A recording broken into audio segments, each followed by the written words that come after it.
Coming up on Mountain News this morning, we have further details on a police investigation into the death of a teenager in what they believe is an animal attack in Knott County.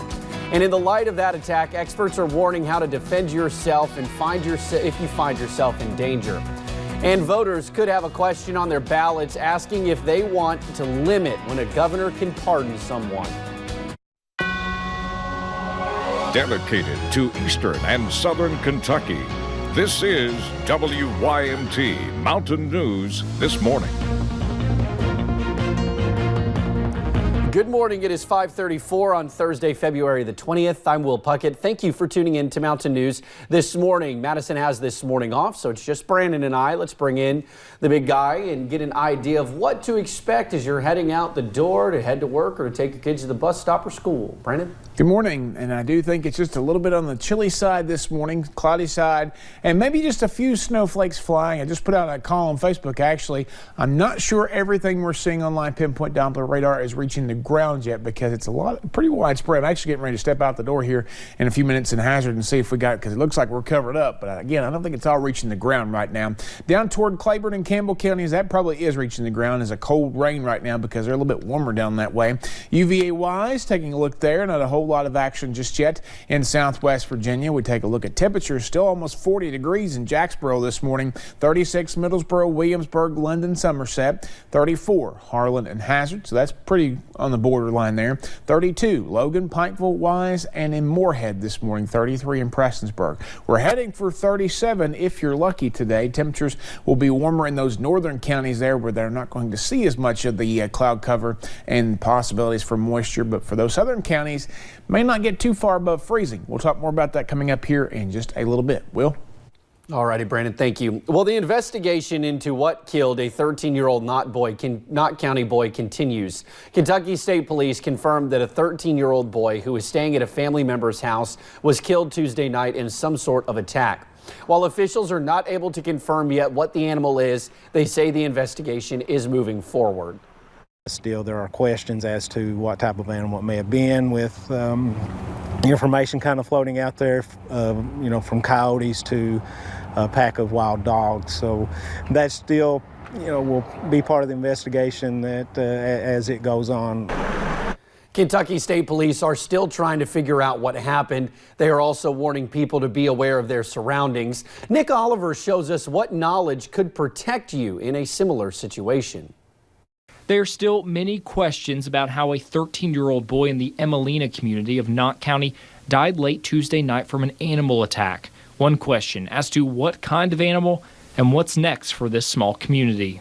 Be careful about the things that you have around your home, any type of potential food source for a wild animal. The instances of wild animals attacking humans is rare. Craig Cottle is a master naturalist. He even runs the Nature Reliance School out of Winchester. He says there is no happy ending to this story, but there are things you can do in hopes of protecting yourself from whatever animal may be coming your way. We're going to back up. If we see something as a predator animal or something that could bring harm to us, the big thing to do is just simply back away. And when I say back away, don't run. Don't turn your back to an animal. He knows the heartbreaking images of Tuesday night will sit with people. In fact, even deter some from choosing to experience nature or even some outside tasks. He says fear is not the answer in this situation.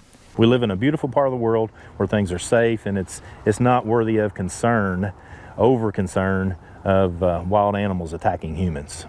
In Winchester, Nick Oliver, WYMT Mountain News. Now, police have not identified that teenager yet, but they say they have performed an autopsy. Well, the Whitley County Sheriff's Office issued a golden alert for a missing Williamsburg teen. 18-year-old Perry Reed, pictured here, went missing Tuesday. Officials say he requires daily medication for a heart condition. If you have any information on his location, you are asked to call Whitley 911 at 606-549-6017. Also in Whitley County, we have an update on a triple murder case. That is where prosecutors say a woman accused of killing her family took an Alford plea yesterday. Prosecutors recommended a life sentence without parole for this woman, Courtney Taylor. She is accused in the 2017 deaths of her husband and 2 daughters. An Alford plea means she maintains her innocence but admits there is enough evidence for a conviction. Sentencing is scheduled for April 8th. A federal judge sentenced 2 men in a 2017 Laurel County kidnapping case. These 2 men, 28-year-old Nigel Medlin and 40-year-old Gene Jones, along with a third man, admitted to kidnapping someone from the London Walmart. The victim was taken to Jones's home where they were assaulted. Medlin was sentenced to 220 months in prison, while Jones received 235 months. A federal judge sentenced a Harlan County man to more than 16 years in prison yesterday. 23-year-old Dylan Brewer pleaded guilty to meth trafficking and firearm possession charges. Brewer was found with nearly 2 kilos of methamphetamine during a traffic stop last year. He received 200 months in prison. A parole board has recommended a Pulaski County man be released 5 years after he was sentenced in a deadly crash. James Harmon pled guilty to manslaughter in the crash that killed Sandra Drury. He was sentenced to 15 years. Just yesterday, we told you about how Drury's family was in support of Harmon's parole. Drury's son, John, says he believes there is good Harmon can do in the world. Well, voters could have a question on their ballot asking if they want to limit when a governor can pardon someone. Yesterday, a Senate panel approved a bill calling for that amendment to the state constitution. It comes after Governor Matt Bevin issued hundreds of pardons and sentence commutations in his last days in office. Some of the people he pardoned were convicted murderers and rapists. WYMT's Phil Pendleton has more on the state's consideration of the bill.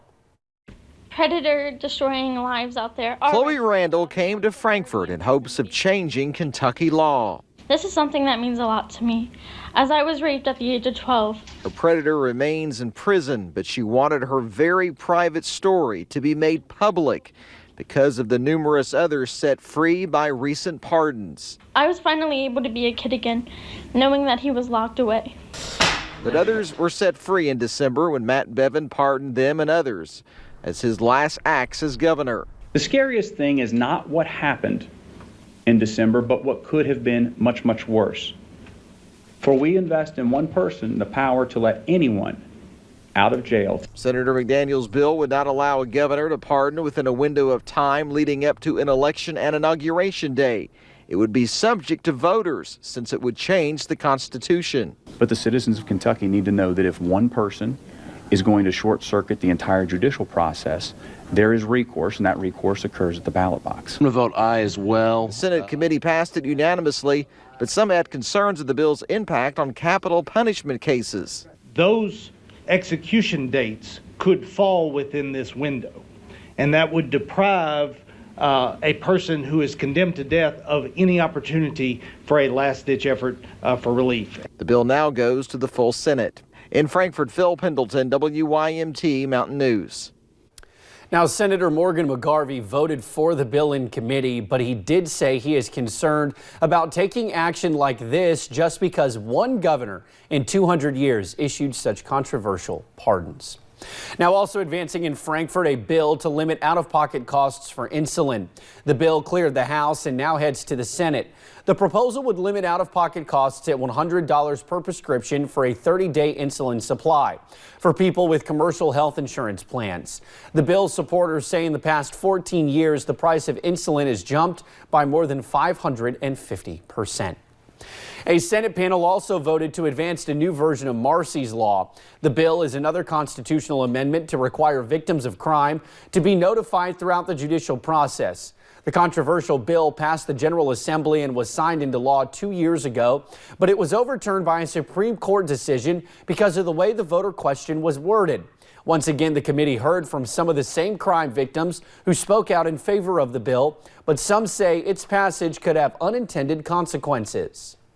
Until the 4 cases were transferred to Frankfort, our local newspaperman was my victim's advocate, because that's how I learned of court dates. Rather, this legislation seeks to modify our Constitution in such a way that protects only a slim minority of crime victims.